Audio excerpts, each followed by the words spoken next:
Alright, hello, and welcome to another silly video. Frederick Bean Avery, his middle name was Bean? What an unusual name. He was better known as Tex Avery, and was born February 26, 1908 in Texas, hence the nickname Tex. It's not exactly hard to work out how he got that nickname. His cartoons would often be unhinged and wild, and aimed at more of an adult audience when compared to his contemporaries.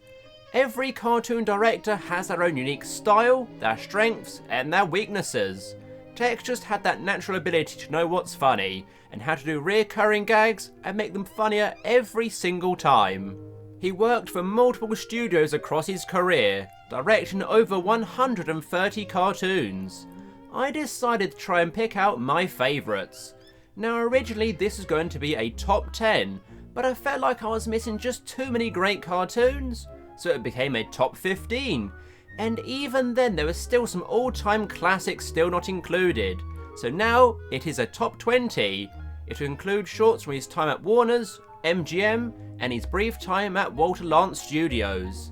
It's worth noting I won't be including any cartoons that Tex may have started, but were finished by other directors.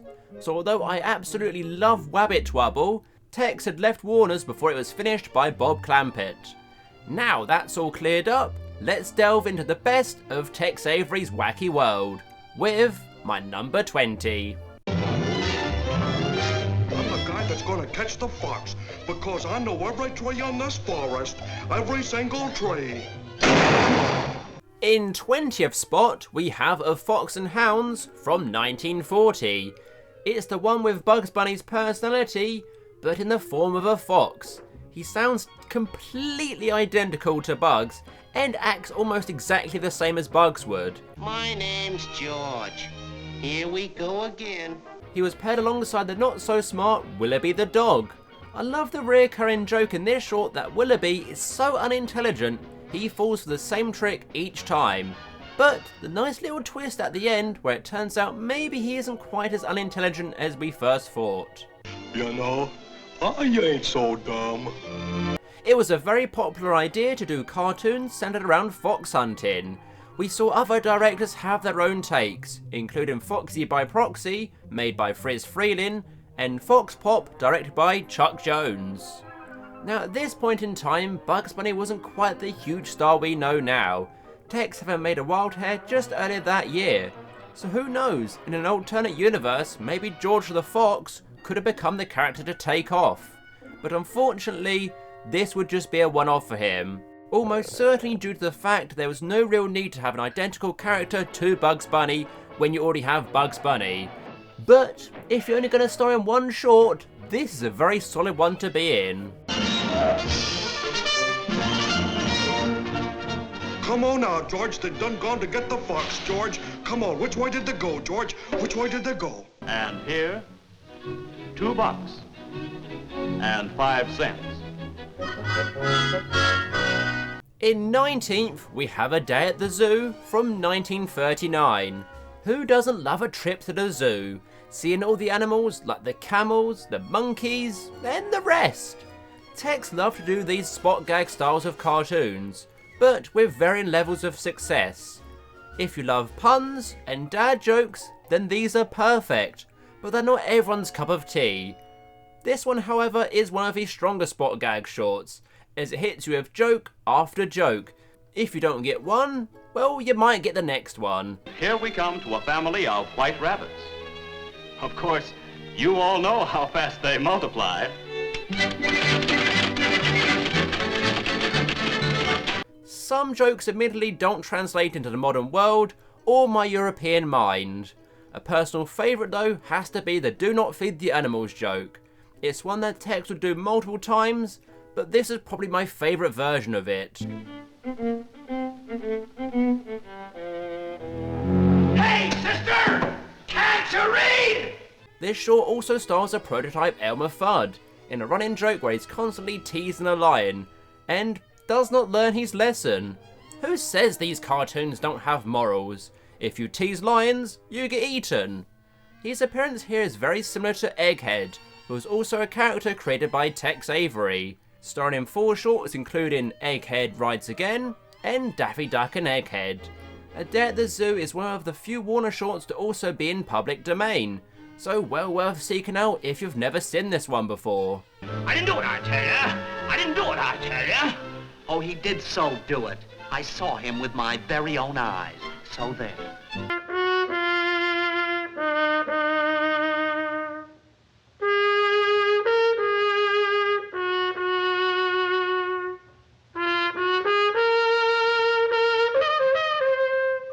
In 18th place we have Shh, one of the 4 shorts that Tex made at the end of his career at Walter Lanz Studios.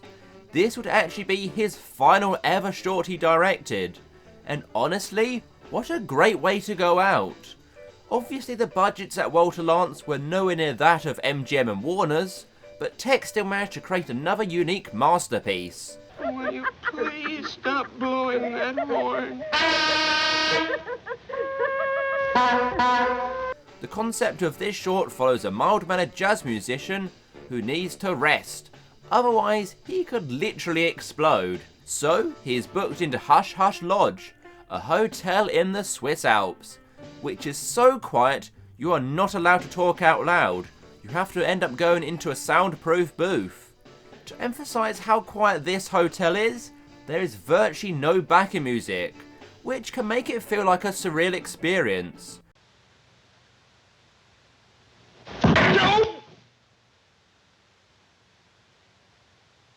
Most of the sounds heard in this cartoon is a laughter track, with it being the noisy guest next door. Also, they are playing their horns a lot. They are very, very horny. It turns out to be his doctor who had advised him to stay in this hotel in the first place. So yeah, that would make me explode, literally. Only Tex could kill off the main character in the short and have it work so well. The fact his doctor just goes straight back to playing his instrument and is laughing along is a very, very dark ending, but so interesting to witness. Just think what could have been if Tex stayed at Walter Lanz Studios for maybe at least a few more years. How many more great cartoons would he have made?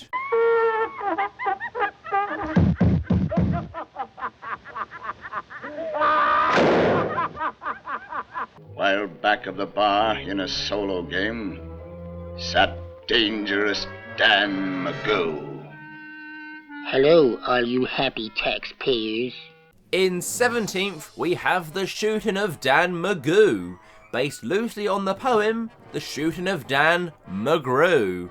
It stars Droopy with the Tex Avery Wolf and Lou, a red-haired singer. She resembles Red from Red Hot Riding Hood. Don't worry, that short will certainly be on this list. So yes, when I mentioned Tex Avery's cartoons are aimed at a more of an adult audience, this is a prime example. Oh, beat it, boys. You bother me.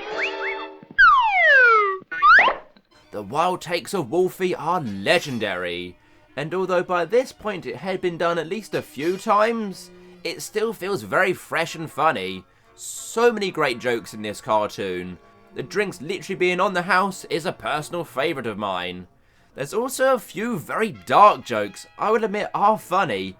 I'm sorry, but Hangman's Noose for a Child is crazy. It really caught me off guard. This short is pretty much a remake of Dangerous Dan McFoo, a short text directed at Warner's. Another one I also really enjoy, but I feel like Tex takes it to a whole new level in this cartoon. Everything is faster, funnier, wilder, and oozing with that Tex Avery style.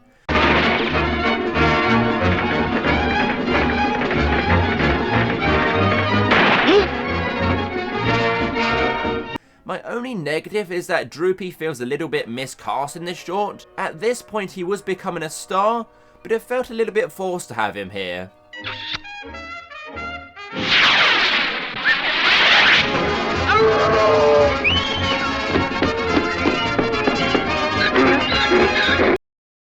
We also find other animals in the park. Here's a shy little deer. Hello, deer. Hello, big boy.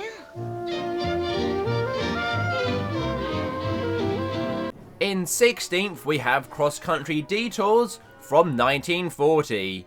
This short is notable for being one of the longest Golden Age shorts that Warner's ever produced, clocking in at just under 10 minutes. It's only beaten by Horton Hatcher's The Egg from 1942.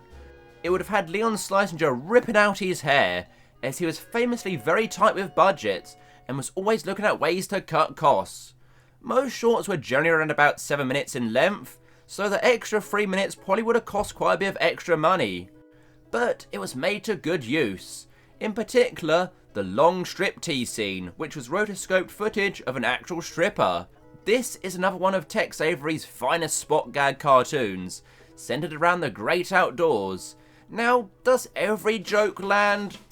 Not quite, but the ones that do stay rent-free in my head.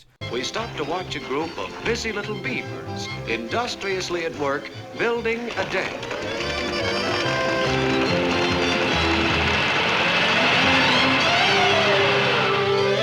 Like a frog literally croaking. And of course the classic "don't feed the animals" gag that is of course recycled from A Day at the Zoo.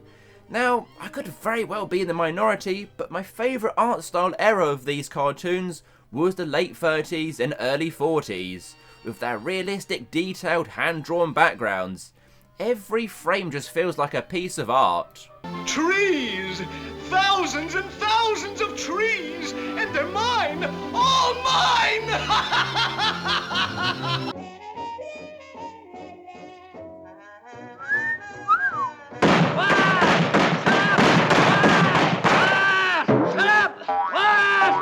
In 15th spot, we have Rockabye Bear from 1952. It stars Butch the Dog and Joe Bear. It would be Tex Avery's last short before taking a year-long sabbatical. At this point, he was almost entirely burnt out and needed to rest as much as the bear in this short, but would still create this masterpiece. It shares similarities to other cartoons he would go on to create, such as Deputy Droopy from 1955. He must really have liked the idea of having a character being unable to make noise, therefore needing to run as far away as possible before letting out a scream. Patrick McGeehan does fantastic voice work as Joe Bear. Some of my favourite moments in this cartoon are him just shouting that he hates noise so much. Good night! Good night. Shut up! Quiet! I said quiet! What's the matter? You deaf or something?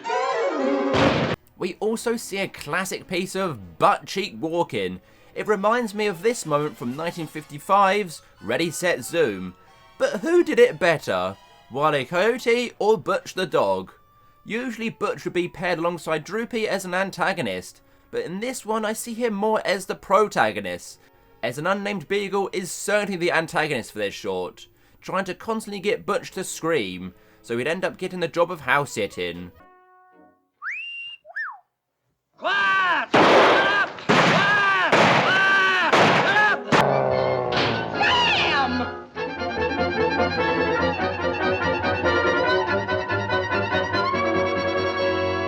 Oh, that's Samuel. Always clowning. In 14th place we have Crazy Mixed Up Pup from 1955, another one of Tex's cartoons from his time at Walter Lanz Studios. Tex's cartoons are often at their best when it's a very simple idea. In this case, there's a mix-up with dog plasma and human plasma, therefore a dog and human swap personalities. And then the jokes just write themselves.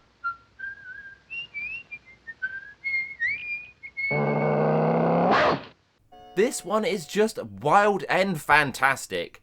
It's maybe not as widely praised as Shh, but I honestly think this one is slightly funnier.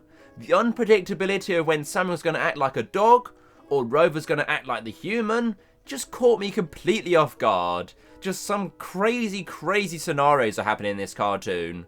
There's also a running joke where anyone that witnesses all this madness has this reaction with cuckoos, flags and fireworks. Classic Tex Avery. See you later, Dad.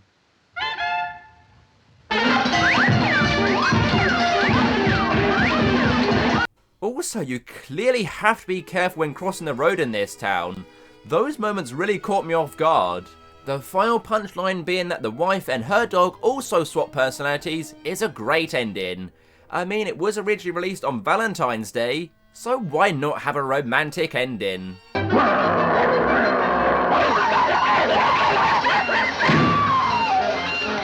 Sam, you bit me. I love to sing about the moon and the June and the spring. I love to sing about a sky. In 13th position, we have I Love to Singer from 1936. From one of his last cartoons to one of his first. No other cartoon in this list moved around as much as this one did. I just wasn't quite sure where to place it. Originally I had it way too high up, but it is a masterpiece, and I could easily have had it in my top 5, and I don't think that would have been overrating it at all. It's up there with One Froggy Evening as one of the best ever one-shot cartoons made at Warner Studios. It follows a young Al Jolson. In this short, the father is very old-fashioned and despises jazz music, and wants all his children to only sing classical music. When this short was made, jazz was considered the new hip thing, whereas now we consider jazz to also be old-fashioned.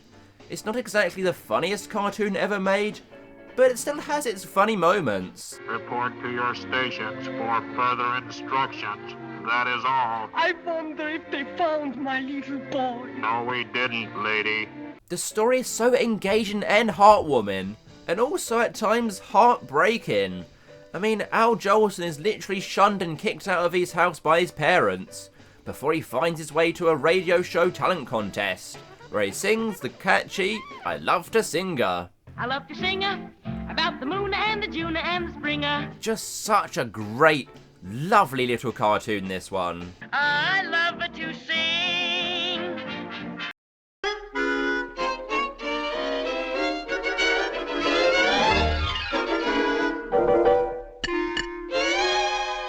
Whoa, I've been sick.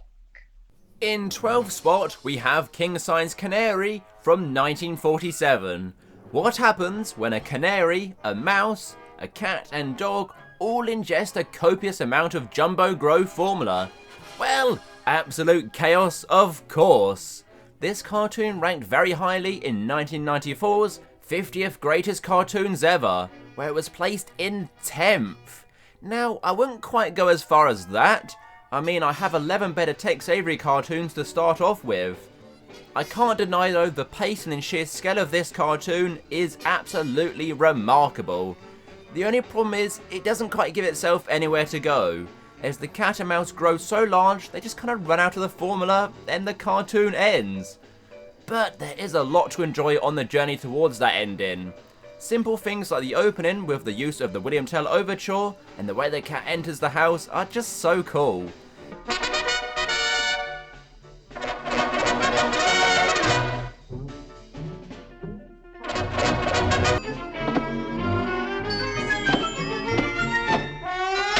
And you have 4 characters constantly scaling up. It's like a Tom and Jerry cartoon, but on steroids. There's even a few examples of William Hanna's screams, which would usually be used for Tom's screams in the Tom and Jerry cartoons. Just imagine if they allowed Tex to direct Tom and Jerry. I guess this is as close as we got to that point, and it's amazing. Ladies and gentlemen, we're gonna have to end this picture. We just ran out of the stuff. Good night. And out the door went the 3 bears. The baby bear, the mama bear, and the papa bear. In 11th spot, we have The Bear's Tale from 1940, based of course on Goldilocks and the 3 Bears, but also combining it with Little Red Riding Hood. Tex was no stranger in making parodies of classic fairy tales. Other examples being A Gander at Mother Goose, which came out directly after A Bear's Tale, and Little Red Walking Hood from 1937. I don't always enjoy these fairy tale parodies, as they can feel a little bit overdone and a little bit predictable, but The Bear's Tale is a classic. Not only does Tex direct this cartoon, he also expertly voices Papa Bear, using his own iconic laugh, which you can hear throughout various other cartoons. I know there ain't no robber up there, just a little tiny girl named Goldilocks. I read this story last week in Reader's Digest. Meanwhile, Bernice Hunsell voices Baby Bear and Goldilocks with her high-pitched squeaky voice. She'd be most well known for voicing Petunia Pig in the Looney Tunes universe. I always love the little touch that each of the bears has their own soundtrack, and the setting of the realistic looking forest is wonderful. It's a very witty short and has so much charm. But because Tex Avery was just so darn good at directing cartoons, it still just about falls outside my top 10. Isn't this where the three bears live? Nah, this isn't where the three bears live. That outfit lives 2 miles down the road at the first stop signal. Now scram out of here before you spoil everything.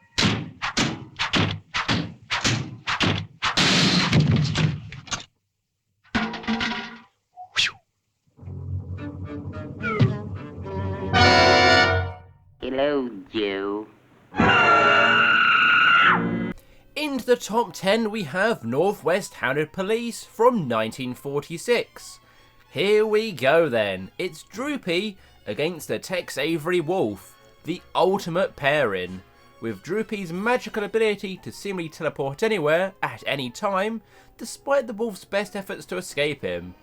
Droopy can just defy logic and physics. It allows the boundaries and limits of animation to be stretched to absurd levels, and that's what cartoons are for. Who threw that? I did.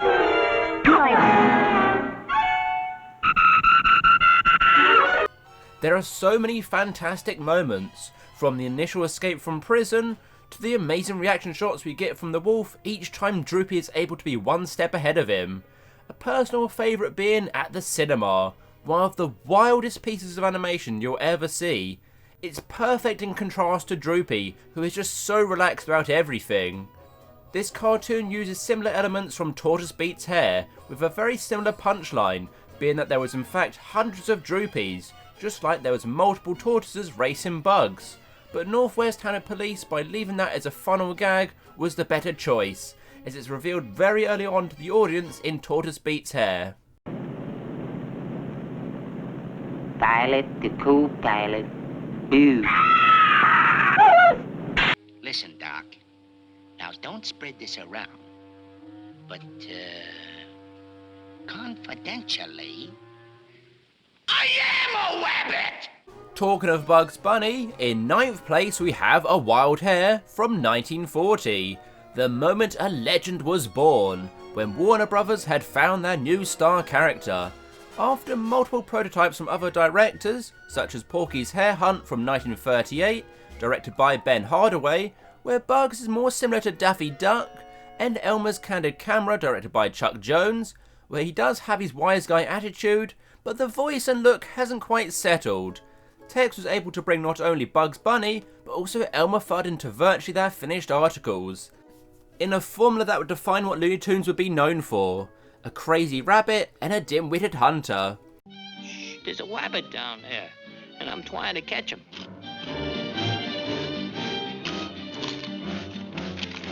This was also one of the first cartoons I remember seeing, but this cartoon isn't just on this list because of its historical importance, it is one of the best Bugs Bunny cartoons ever made, which again is why they had so much success. Things that seem normal, like Bugs Bunny munching on a carrot and saying, "What's up, Doc?" came from this cartoon originally.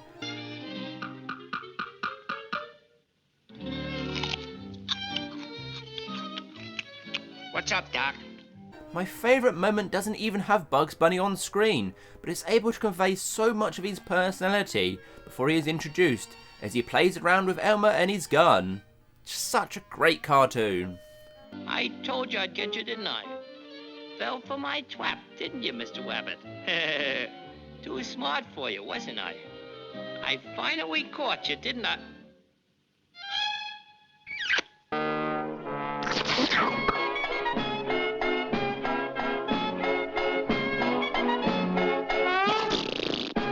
In 8th we have Blitzwolf from 1942, Tex Avery's first short directed at MGM, and it would be a World War II propaganda cartoon, while also parodying the Three Little Pigs, with the big bad wolf portraying the big bad Adolf Hitler.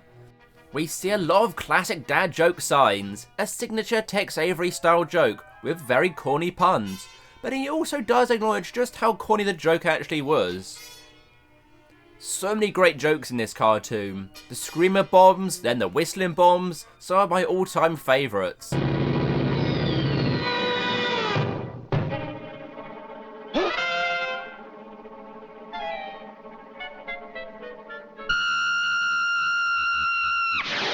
I can understand a lot of people wouldn't be that into watching a World War II themed short, but it's important to look at the past so we don't repeat history.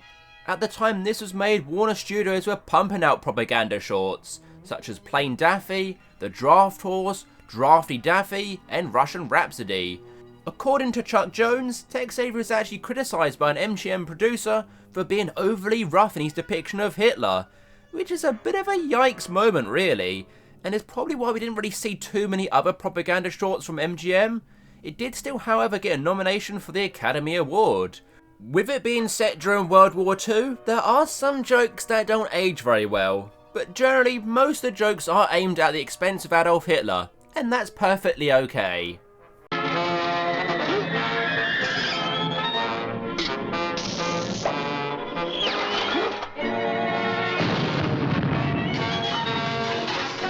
Is that you, Captain?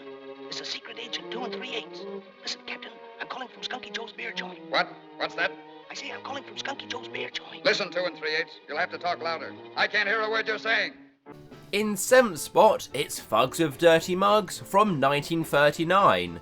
Now when I make these lists, there's always at least one surprise pick, and this one might be it for this list. I feel like it's highly underrated. It's an early example of signature Tex Avery style jokes, such as the worst national bank and the bank teller. You're a bad boy. I'm going to tell. I'm going to tell. I'm going to tell. I'm going to tell. But my favourite moments are with Flatfoot Flanagan, from pinning the tail on the donkey, meaning he wants to pin something on the crooks, to the dirty rat scene. Also, not forgetting one of my favourite fourth wall breaks, something again Tex Avery would become well known for doing in his cartoons. I sat through this picture twice, and the killer's going to be at Mrs. Lotta Jewels at 10 o'clock tonight. Mrs. Lotta Jewels, thanks. You little tattletale. Of course, after this cartoon, Warners would have success with Rocky and Muggsy, which were highly inspired by this short, first appearing in Racketeer Rabbit, a 1946 Friz Freleng directed short, which also included an Edward G. Robinson parody, but this time he was named Rocky. True crime and gangster style parodies tend to be among my favourite genres, so it's no wonder I rank this one so highly. Hello, operator. Number, please. Number, please. This is a stick-up, see? Shell out, sweetheart. The law was on my heels. On the witness stand, the judge tried to pump me. But it seemed that every time I opened my mouth, I put my foot in it. In 6th place, we have Symphony in Slang from 1951. Now, usually I'm not a huge fan of limited animation cartoons, but it was definitely the style at the time. For this short, the minimalist approach is actually perfect, as Tex Avery tries to break the record for the most puns in a single cartoon. Our eyes met. My breath came in short pants, and I got goose pimples. I was all thumbs. Asking the question, if a god did exist, an entity that would have been created millions of years ago, would he understand the slang phrases that have become commonplace in the English language, which is always ever evolving? I mean, even now, a lot of the phrases from this cartoon are now very infrequently used, while new slang words have replaced them. With the man telling his life story, his slang terms are taken literally. For example, being born with a silver spoon in his mouth. If you don't like this style of humour, you might not enjoy this one at all, but for me, I find it so funny, it's witty and unpredictably creative. I dropped in on Mary and threw myself at her feet. I asked her to marry me, but she turned her back on me. and got on her high horse. I couldn't touch her with a 10-foot pole. And the good thing is, if you miss a joke, well, there's another one coming in just literally 2 seconds. It's relentless. It's maybe just missing a little bit of music or some better sound effects, but this was at a point where budgets were now starting to become very minimal. But I would still consider this one to be a 10 out of 10 cartoon, along with the next 5 of course. Tex Avery just made so many great cartoons. Heard from the grapevine that Mary was going around with an old flame. That burned me up, because I knew he was just feeding her a line. Yeah, turning chicken, eh? In the top 5 now, we have Wild and Wolfie from 1945, starring Droopy, the Wolf, and Red, set in the Wild West. The very Wild West. I love how of all the things to steal from, the wolf decides on an ice cream wagon. I've noticed there is a lot of good humour based ice cream jokes in these cartoons. I guess it was the most popular ice cream at the time. Over here the most popular would be a Magnum, but I think that means something else in the US.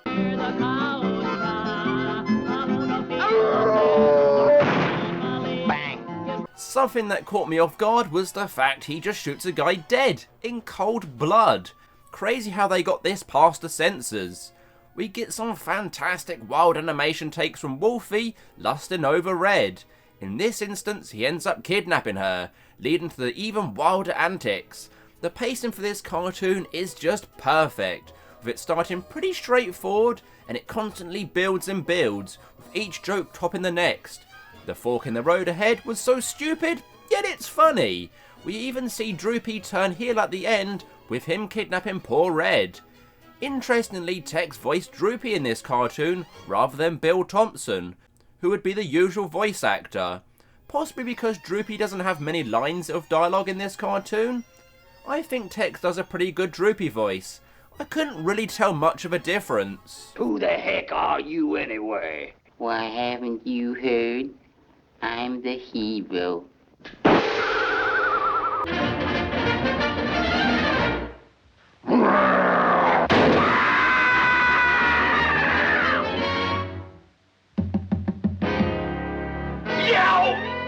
In 4th place we have The Legend of Rockabye Point, starring Chilly Willy. This would be the second Chilly Willy cartoon that Tex would direct, having successfully updated his appearance in 1954's I'm Cold, from his original design in 1953's Chilly Willy, where he was more of a generic penguin. The Legend of Rockabye Point takes it to a whole new level. You have complete absurdity, fast pacing, and fantastic joke after joke, very much in the style of his cartoons from MGM. It's a very similar plot to Rockabye Bear, but this time it's a polar bear trying to take some fish, while Chilly is also wanting the fish for himself, both using the sleeping guard dog to their advantage. Anytime the polar bear inadvertently wakes up the dog, he has to sing Rockabye Baby to send him back to sleep. The way he does is just so good. Perfect comic timing.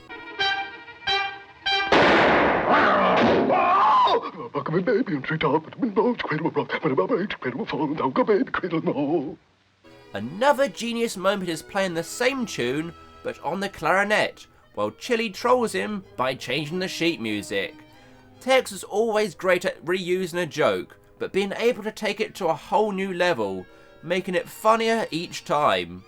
This cartoon also has one of the cruelest endings, with The Legend of Rockabye Point being named because the polar bear is still there to this day, singing years later, Rockabye Baby.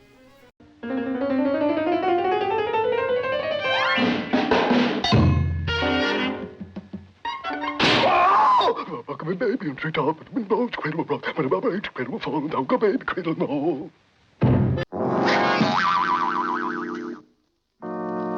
Why, this is terrible.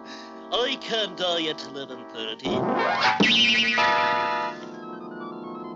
In 3rd place, it's Who Killed Who from 1943, a fantastic radio play murder mystery parody, with constant unexpected twists and turns, outlandish animation, and perfect comedic timing, also utilising an organ for the score rather than the usual MGM orchestra. It was a stroke of genius to make it sound just like an old radio drama, creating such a cosy and spooky atmosphere, something that wouldn't be amiss from a Scooby-Doo cartoon.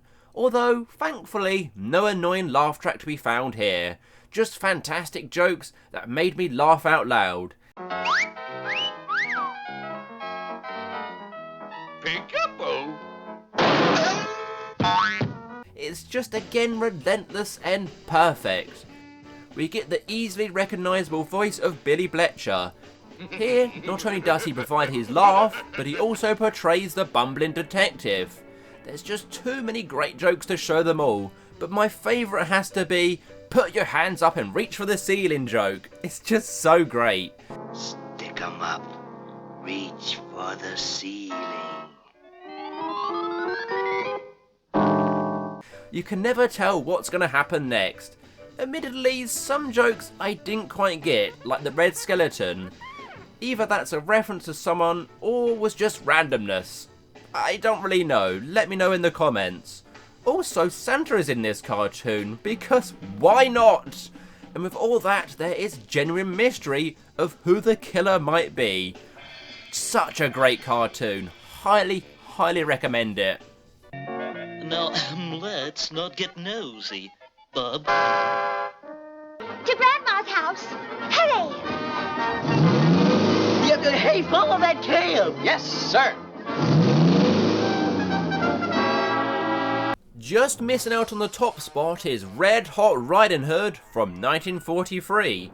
Here it is, the original Red cartoon, which would create a whole series of adult-orientated cartoons, with a wolf lusting over Red. Oh, Daddy. Tex goes back to his roots of parodying classic fairy tales, but with the twist being it's now a grown-up Red in an alternate universe, where she is now a dancer and entertainer, with the big bad wolf lusting over her, while also catching the attention of Grandma, who rather than being eaten by the wolf, she also lusts over him.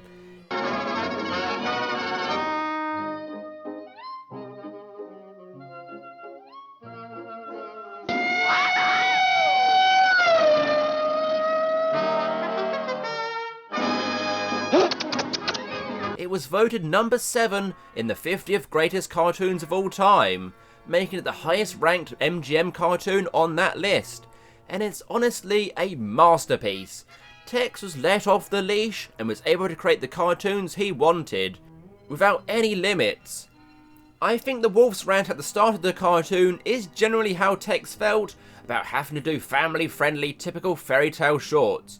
It was clear MGM gave him a lot more freedom to create what he wanted. Well, within reason still. There is an alternate ending of this cartoon where Grandma marries the wolf at a shotgun wedding, with them having babies. Apparently censors were not too keen on this ending due to the perceived bestiality. When you consider they were fine with the actual ending, being the wolf committing suicide, it's weird what they were okay with and what they were not okay with. The whole dance sequence animation is remarkable, and the creativity of all the different ways Wolfie reacts put it comfortably up there as one of the best cartoons of all time.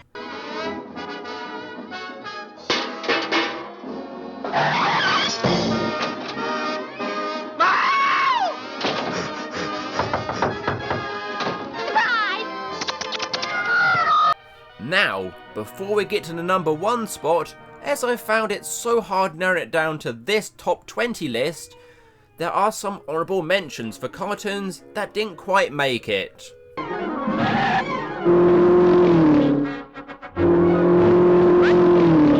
Why, I ain't eaten in so long, even my stomach's talking back to me. Listen. Send down 1 hamburger, everything on it. Don, be careful. Don't worry, honey. I'm not hurt a bit, and I'll be white out. Largo fatto donde la città largo. La la la la la la la la. No more dragging Dad away from the set for dinner.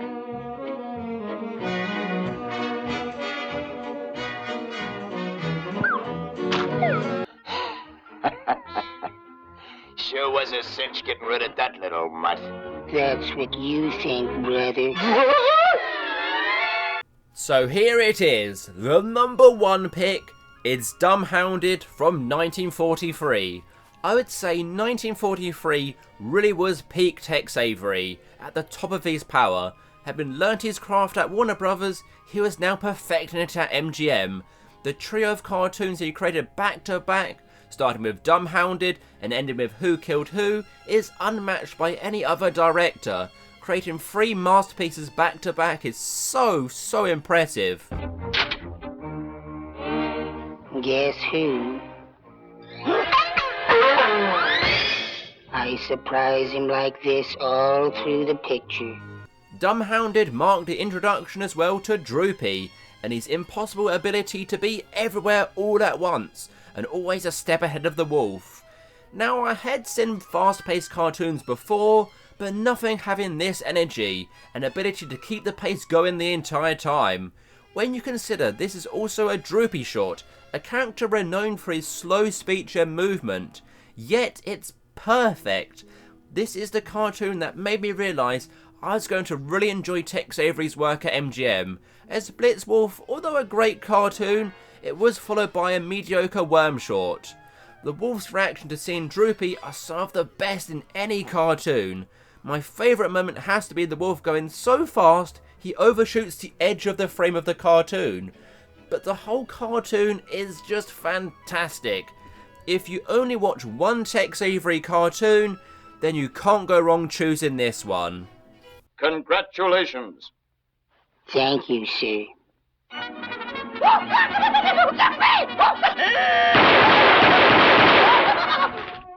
I'm happy. But there we go. That was my top 20 favourite Tex Avery directed cartoons. I hope you enjoyed the video. Let me know your thoughts in the comments. Do you have a favourite? Which ones did I miss out? There were so many great shorts I could have included, but I had to draw the line somewhere. Thank you everybody for watching, but for now, take care and leave me alone.